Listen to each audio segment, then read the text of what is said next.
இப்படி ஒரு கேள்வி கேட்குறேன். யாராவது நண்பர்கள் போயிட்டு போனா தருவாங்க.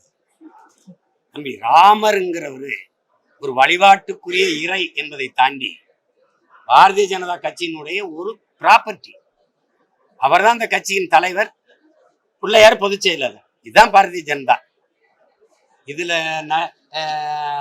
ஜே.பி. நட்டா தலைவர், இவர் பொதுச்செயலாளர் நீ கருதாத. ராமருங்கிறவர் இறைவன் அல்ல, கடவுள் அல்ல, கட்சியின் தலைவர். பிள்ளையார் அவங்களுக்கு பொதுச் செயலாளர். இல்லைன்னு சொல்ல சொல்லு. ஆமாவா இல்லையா?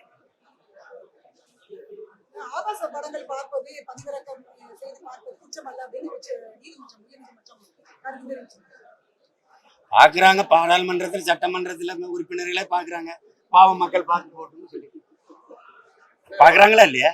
கர்நாடகால பார்த்தாங்கல்ல, பல சட்டசபைகள்ல பல இடங்கள்ல அப்படி ஒருத்தர் பாக்குறத அதை பார்த்து நீதிபதிகள் வெறுப்புல நீங்களும் பார்த்துட்டு போங்கடான்னு சொல்லியிருக்கலாம்.